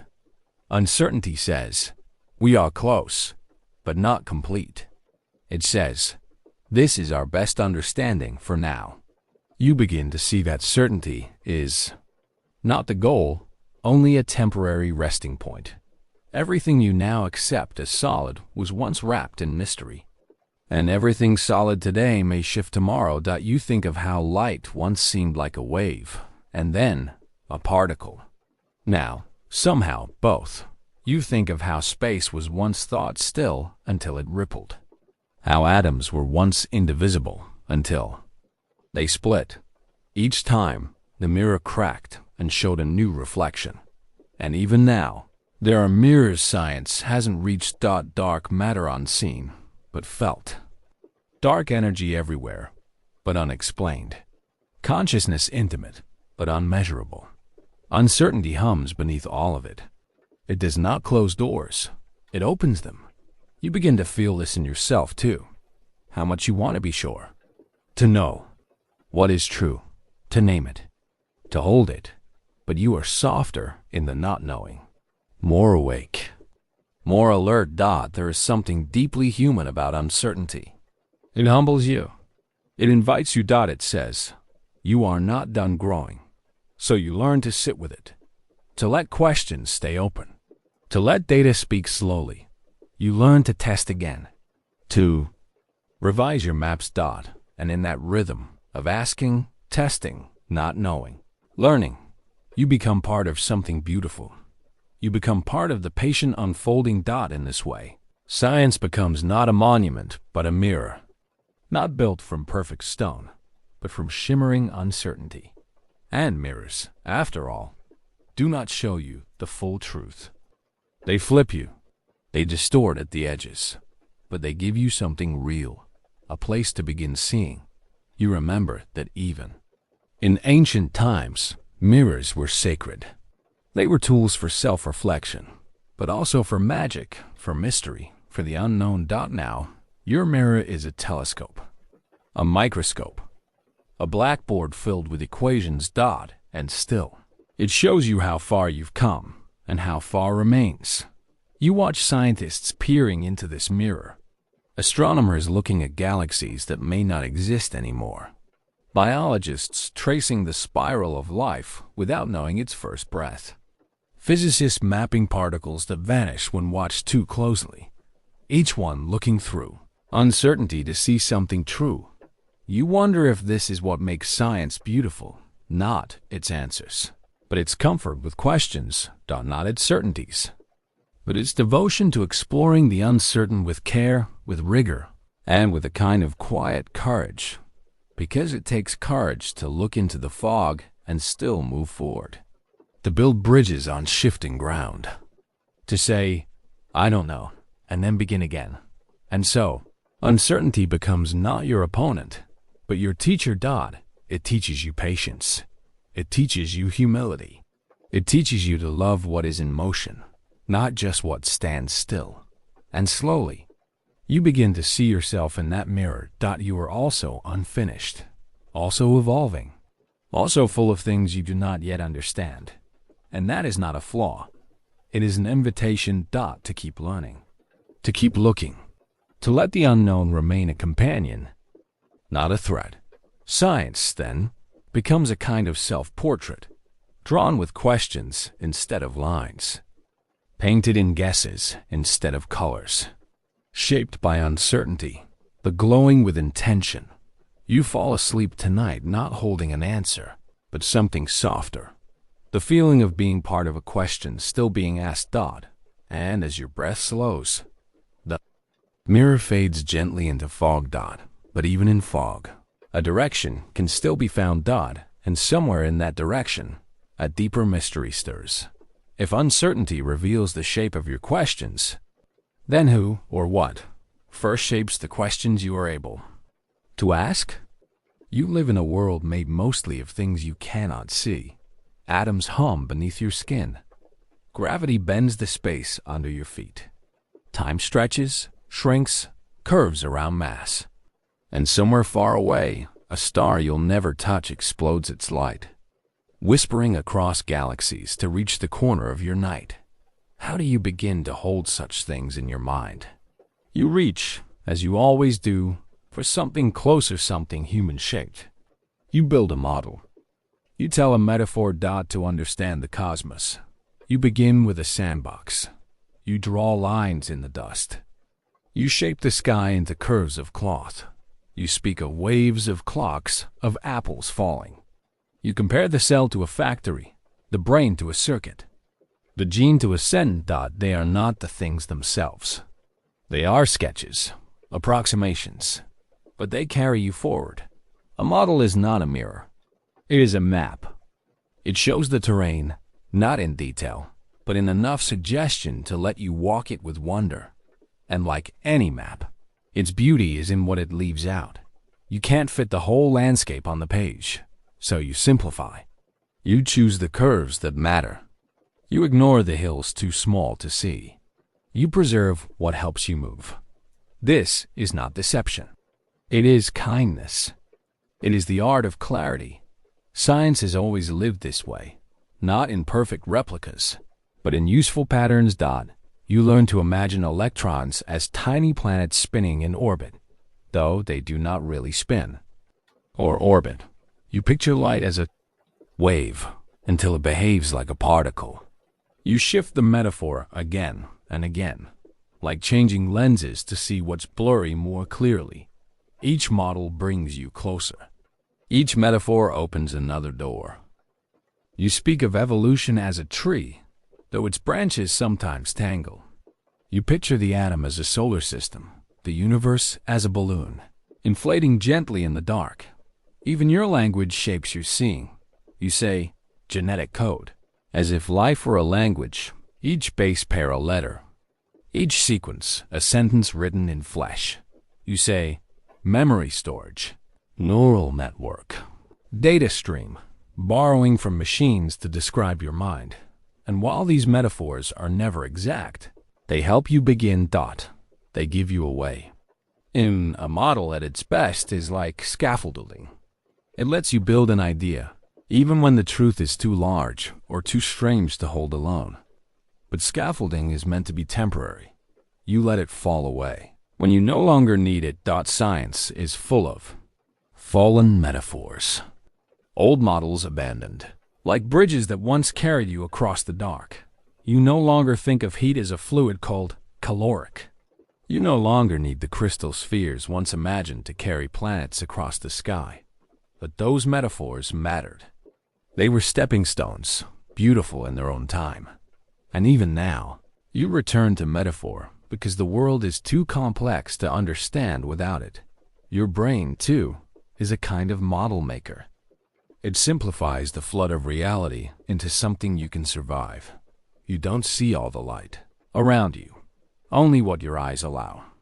You don't hear every vibration in the air, only the frequencies that shape. Meaning your senses are filters. Your mind, a sculptor and every thought you think is a model of the world, not the world itself.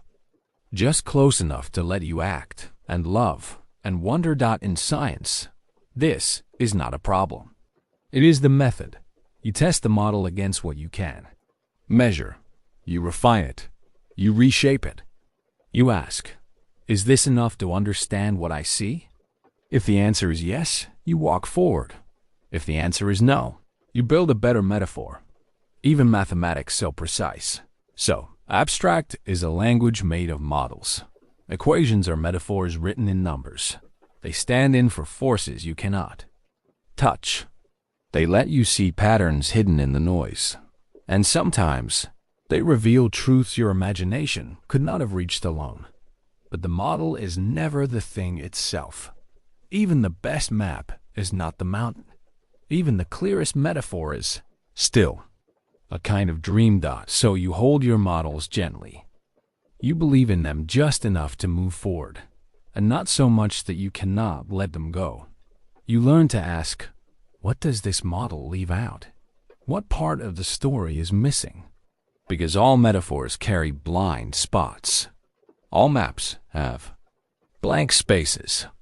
Even your deepest models are made of guesses, refined and revised. This is not a flaw. It is a feature.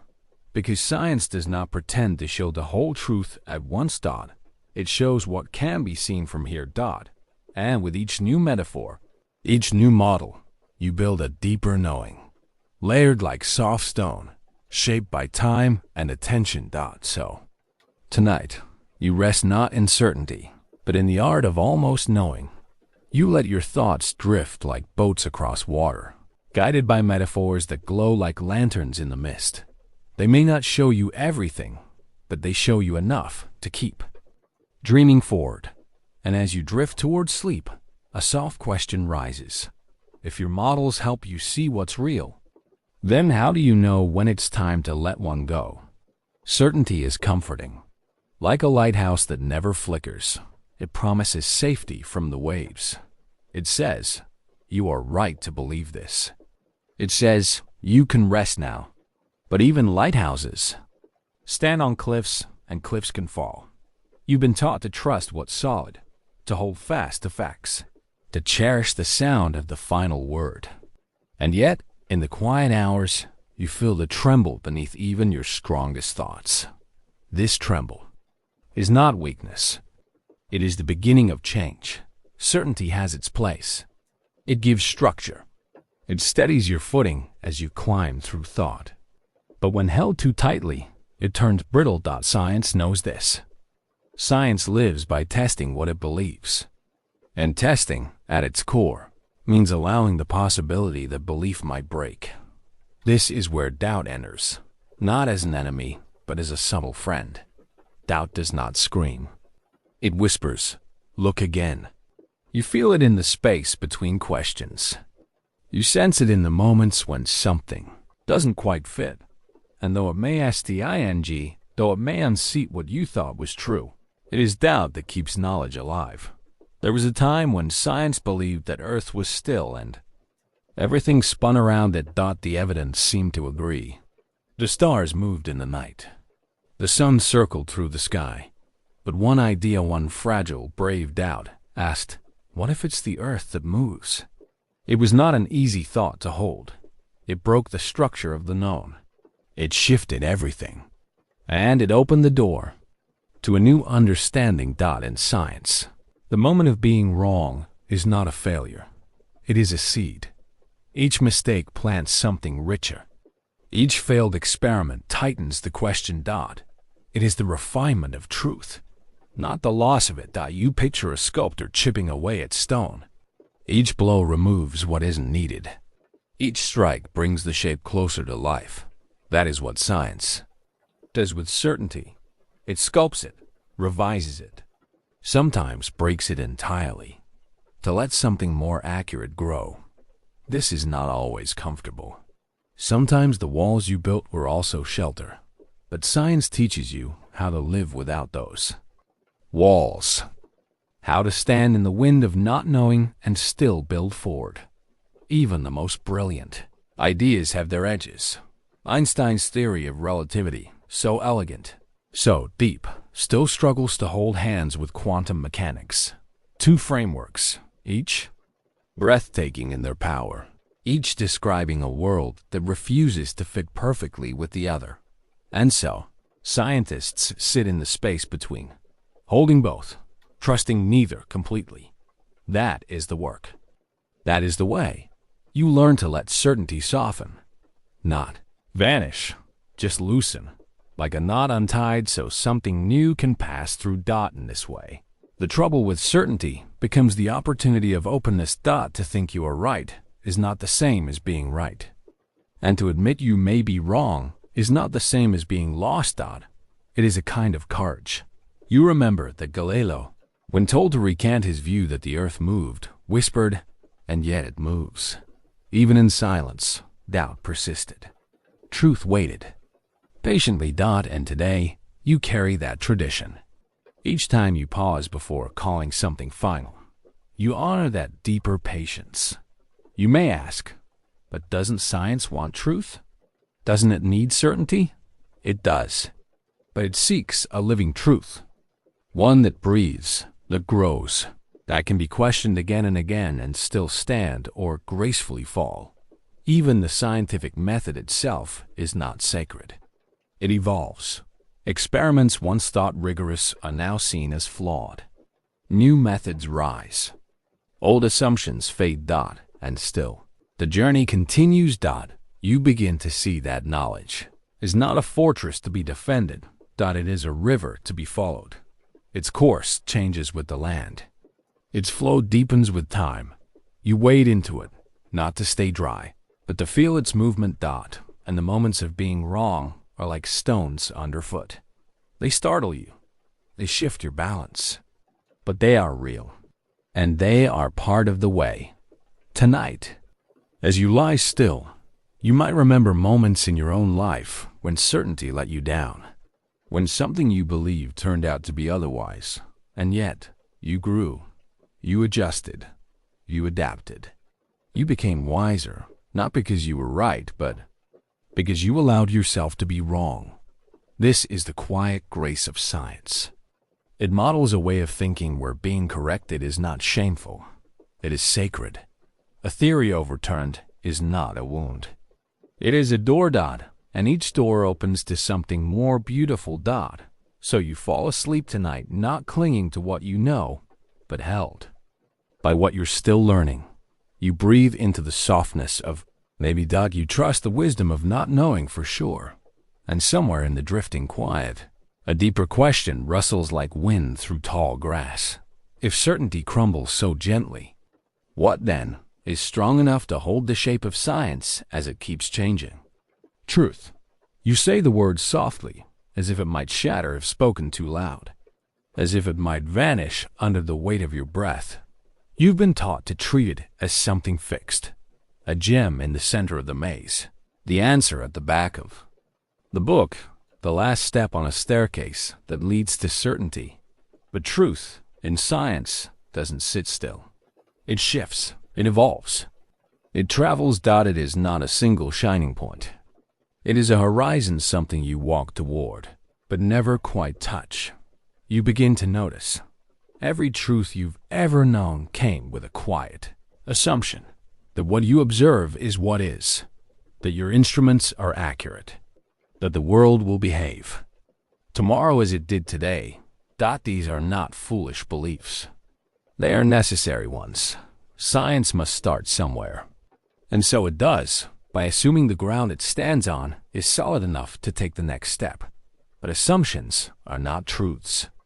They are agreements, temporary handholds on the climb toward something deeper. Think of early astronomers who once believed Earth was the still center. They assumed what seemed obvious, that the heavens moved, and the Earth did not. They watched the stars, measured their dance across the sky, and shaped models that matched what they saw as best they could. Their truths felt whole, until one day, someone asked, what if the Earth turns instead? The answer didn't erase the past, it refined it. Truth, then, is not a finish line. It is a slow unfolding, a painting still being brushed with each generation's hands. In the lab, in the field, in notebooks smudged with thinking, truth is shaped through work, through watching, through the courage to admit what you thought was true may no longer be. Science calls these changes progress, but progress is not a perfect ascent. It is a meandering trail, twisting with every new discovery. What was once a firm truth can become a limited case, a special condition, a first draft of something more complete. You begin to see that truth in science is not absolute. It is conditional. Not in a careless way, but in a careful one. Like tuning a violin, Each note of knowledge is tested, listened to, adjusted. What fits today's evidence might not hold when tomorrow's questions come. Still, you walk. Because walking matters. You test ideas not to prove them right, but to see where they break. You seek patterns, not conclusions. And each time a theory is replaced, it is not because the old one was false, but because the new one reaches farther, explains more, asks better questions. Done in this way, truth is never thrown away. It is composted. It feeds what comes next. The Newtonian truths that sent rockets to the moon still live inside the curved space of Einstein's equations. They weren't wrong. They were incomplete. And so it always goes. You carry forward what works, release what no longer serves, and make room for something more nuanced. This is the humility of science. Not pretending to own truth, but learning how to travel with it. Truth becomes a companion, not a possession. It walks beside you, changing shape as you understand more. Sometimes you glimpse it clearly. Other times it slips behind clouds. But always, you feel its presence in the direction you move. And like the North Star, you use it to guide, not to reach. Even in mathematics, that fortress of precision, truth has room to breathe. Some equations describe reality with eerie perfection. Others exist only in the mind, like abstract gardens no eye has seen. Are they true? Perhaps. Or perhaps they're invitations, suggestions of what the world might contain if only you look deeper. And in quantum mechanics, truth becomes stranger still. Particles seem to exist in many states at once until observed. What is true becomes entangled with how and when you choose to ask. Here, truth doesn't stand still. It winks. It dances. It waits for you to decide what kind of question you're asking. You begin to understand. Truth is not always a fixed fact. Sometimes it's a framework, a lens, a provisional clarity. And the deeper you go, the more you realize that certainty is never required for wonder. In fact, it is wonder that carries you forward when truth hides. Science at its heart is a practice of staying open. Open to revision. Open to being wrong. Open to being surprised. And that openness, truth is less a conclusion and more a relationship. Not what you know, but how you come to know it. Not what's written in stone, but what's drawn in sand and redrawn with each tide. Tonight, you lie in the quiet, listening to your own thoughts. You think of the truths you once held tightly and how they softened over time. You think of how the world feels truer, not when it is explained completely, but when it is explored kindly. And as sleep begins to brush the edges of your mind, you remember. Truth is not a treasure to be locked away. It is a path, a motion, a leaning toward the light. And with your next breath, another thought arrives soft, simple, like a leaf drifting across still water. If truth is a direction, then what helps you know where to begin each step? Not all questions are equal. Some are gentle. They polish the edges of what you already know. They ask politely, confirm softly, and walk in straight lines. But then, there are others. Rare ones, questions that split the sky open. They do not whisper, they resound. You may not even notice them at first. They enter quietly, dressed like any other. But the moment they are asked, everything around them begins to tremble. You feel it not in your ears, but in your chest. As if the world suddenly tilts slightly, and what once seemed certain becomes soft at the edges. This is the question that changes everything. You don't chase it. You don't control it. It arrives when it will, sometimes from a child, sometimes from a mistake. In science, these moments are not accidents. They are invitations. Once, it was asked, what if the Earth moves around the sun? It was dangerous. It rewrote the sky. Later, what if light behaves like both a wave and a particle? It was absurd. It rewrote reality. And again, What if space and time are not separate things? It was elegant. It rewrote the rules of motion, the fabric of gravity, and the edge of the universe. Each time a question cracked open the shell of what was known, not to destroy, but to let something new be born. You carry these questions like torches, handed from mind to mind. And as you pass them on, they become brighter.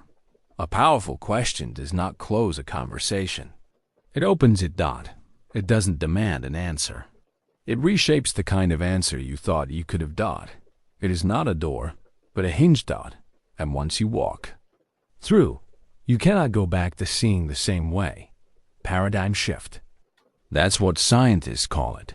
A moment when the old framework collapses, not because it failed, but because a better one was found. It can be uncomfortable. You may resist it. Hold tighter to the comfort of what you thought you knew. But if you breathe through the disorientation, you find yourself in a wider room. The pieces of the puzzle didn't change. You just learned to turn them a new way. Sometimes, the shift begins with noticing what doesn't fit. A measurement off by a fraction. A prediction that falls short. An anomaly, a single star, not where it should be. And instead of ignoring it, someone asks, why? That one word pulls a loose thread, and if followed, patiently, gently, it unravels. The tapestry, not to leave a mess, but to weave something more complete. You begin to wonder, how many questions have gone unasked because they seemed too simple? How many revelations waited silently because no one paused to say, what if? Science grows not just through knowledge, but through courageous curiosity. It grows because someone dares to wonder out loud. Not just what is true, but could truth be wider than this? And every time this happens, you are reminded. The question is the seed. The answer is the fruit. But it is the soil of not knowing that allows either to grow. In your own mind, you feel these moments too. Not just in laboratories or textbooks, but in quiet hours, when you lie awake and the dark feels wide and full of thought. You ask, what am I missing? What could be different? What if the map I follow is only part of the land I walk? These aren't doubts to be ashamed of. They are openings. They are the breath between the lines. The silence where something new can begin. And sometimes, the most powerful question is one that feels like nothing at all. It arrives not with thunder, but like a breeze barely felt, but enough to change your direction. You learn to listen for these, to pause before concluding, to hold your ideas lightly enough that they can float when needed. In this way, a good question is like a raft. It doesn't bind you to the shore. It carries you to new waters. And over time, you realize something beautiful. You no longer seek answers for their finality. You seek them for their rhythm, the way they lead you toward the next wondering. This is the dance of science. Not a march toward certainty, but a spiral toward deeper questions. And the most profound scientists, the wisest minds, are those who become more curious the more they know, because they understand. The world is not a locked vault waiting for the right key. It is a garden, endlessly blooming with the right attention. So tonight, as you close your eyes, you cradle your questions like small, glowing things. You let them rest beside you, not needing to be solved, only seen. And in that stillness, you sense what all great scientists feel at the start of something unknown, that asking the right question is the most honest kind of truth. And just before sleep takes your thoughts, another quiet idea stirs. If one question can change everything, how do you know when you've truly seen what needs to be questioned next? Even the sharpest instruments have a limit. Even the most brilliant theories leave shadows behind. And in those shadows, science dreams. It does not sleep, but it dreams softly, endlessly. It dreams not in words, but in wonder, in curves not yet drawn, in forces not yet named. In the quiet breath between a question and its unfolding, you lie, still, And your thoughts drift to those who asked first, not for answers, but for glimpses. The first to stare at the night sky and wonder what lights the stars. The first to notice that apples fall and tides shift. The first to feel that something must hold it all together. They did not know what they were looking for. They only knew they were looking. That is where science begins, in a gaze held long enough for the world to look back. And it continues, not through certainty, but through the dreams it has not yet caught. What science dreams of is not always what it can touch. It dreams of everything that stretches beyond the data, beyond the lab, beyond the known. It dreams of consciousness, not just how neurons fire, but how thought feels. Not just how memory works, but how a moment becomes meaning. It dreams of time, why it moves forward, why it leaves things behind, why we remember and forget, but never step into the same moment twice. It dreams of origins, the first spark, the first breath, the first something from nothing. And it dreams of endings, heat, death, collapse, or something we don't yet have a word for. Science dreams because it is unfinished, and perhaps it always will be. That is not its weakness. It is its pulse, for a dream is not false. It is a direction, a shape the future might take. When you were small, you dreamed before you understood. You imagined before you defined. You saw the world not in terms of facts, but in feelings. A breeze meant freedom. A shadow meant wonder. A sound meant someone was near. Science, at its softest, returns to that. To the dreaming mind. It sketches galaxies, not because it knows them fully, but because the shape matters. It builds models of atoms, not because they sit still, but because we must try to see them. Science does not worship mystery, but it does not fear it either. It dreams of equations that fit all the forces. A single theory, elegant, complete. But even as it builds, it knows. The closer the fit, the further the reach. One question is answered, and two new ones bloom behind it. You feel this in your own life, how each understanding opens not a door, but a hallway. That's the shape of a scientific dream, not a finish line, but a widening. What might we discover next? Not just in space, but in thought. Not just in machines, but in meaning. Will we ever know what dark matter is? Will we map the fabric of space-time so finely that even gravity must confess more of its secrets?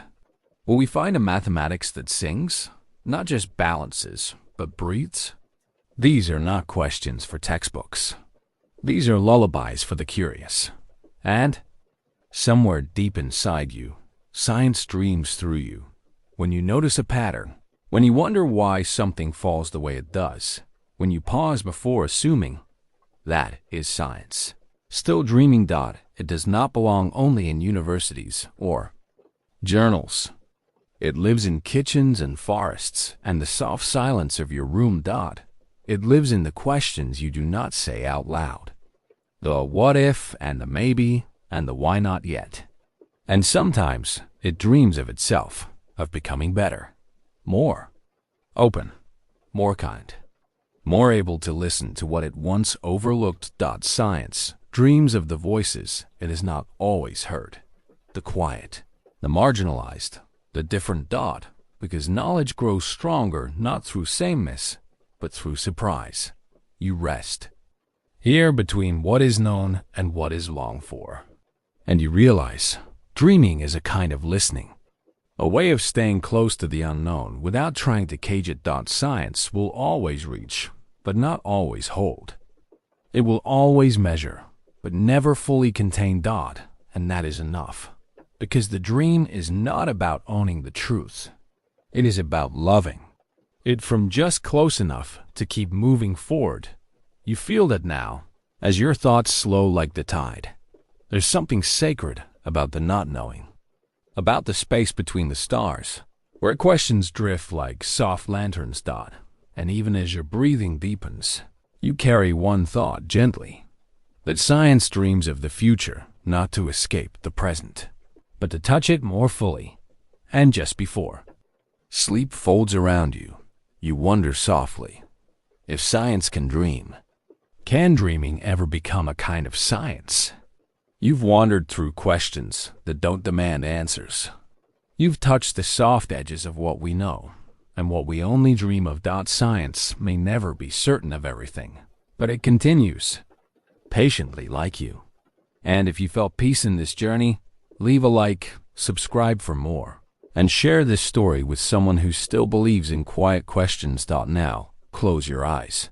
Let the stars keep their secrets, and drift into sleep, where even curiosity can rest.